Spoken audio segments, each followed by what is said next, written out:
I'm Steve. I'm Graham. And we're going to be talking about our pre-production stage. We started looking at trailers first to get some ideas. The main trailers we looked at were Seven, Evil Dead, Saw 1 and Saw 3D. We looked at Saw 1 and Saw 3D so we can compare a preferably old trailer from the early 2000s to a brand new trailer using the newest technology, that being 3D. Yeah, and also with Evil Dead, that's an old cult horror from like the 80s or before, I'm not quite sure. But also Seven from before the millennium. We looked at Seven as well because we wanted a like psychological thriller. Yeah, because it's more, as Graham just said, psychological thriller than horror. Our original idea was Dead Rising, based on the game, but with a budget of nothing, we couldn't exactly get people in or get props and stuff. And to be honest, we don't have the best area to film it in. No, not exactly. We also looked at music videos as well, partly for like what music we could have in the trailer, but also for inspiration. Yeah, we wanted like, obviously we looked at Strangers, was a bit where we was obsessed with it for a moment of time, and we wanted like the mask sort of concept. So we looked at bands like Slipknot and Cradle of Filth, which use that to hide their identity. Yeah.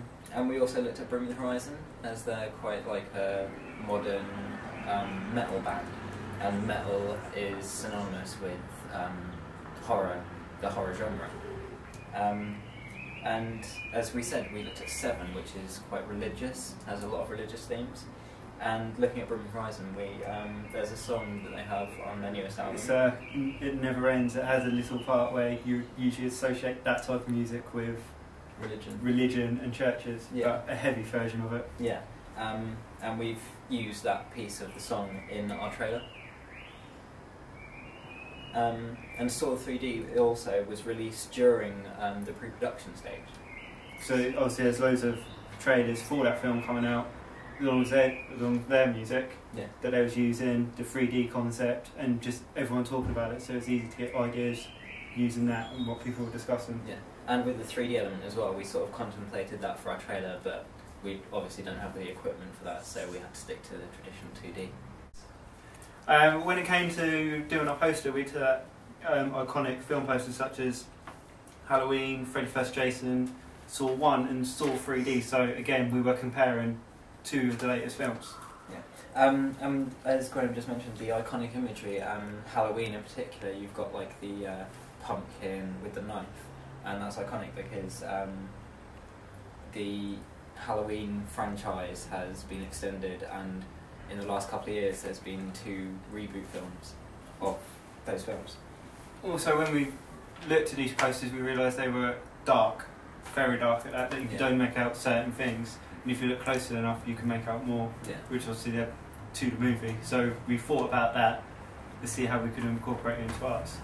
And also a lot of the films, such as Hatchet, it didn't have images from the film, it just had a hatchet with the information about the film and director, actors, etc. Beneath it and above it, as well as reviews.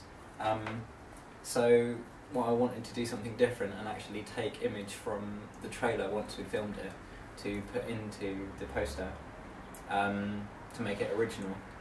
And the actual picture you used was quite iconic as well. Yeah. Because you can remember it, especially the way you edited it as well. Yeah. It's quite dark and it's like a lifeless body, you can't make out the face either. You've taken a image in the light and turned it into an image in the dark, which relates to the horror. Yeah.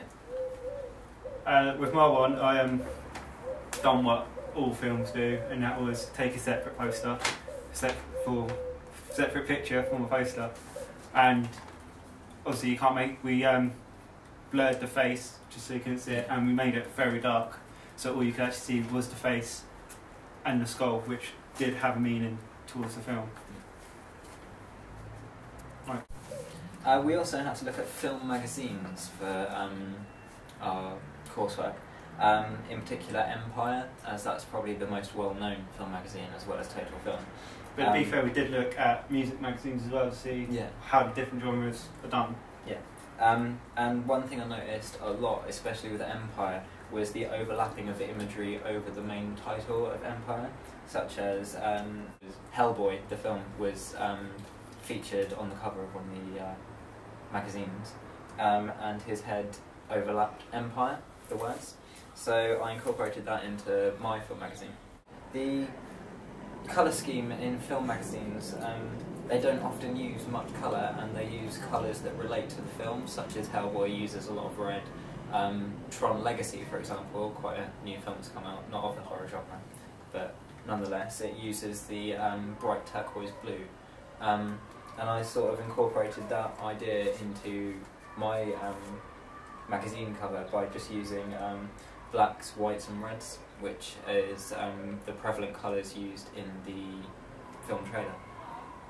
With my film magazine, I noticed that depending on what genre the film was, they used particular colours. So if it was like fantasy, they used blue, maybe a bit pink. But if it was horror, they tend to stick with red and the black. So obviously, my character was in black, and I made the whole film magazine red and black, just so it went with the theme. Yeah.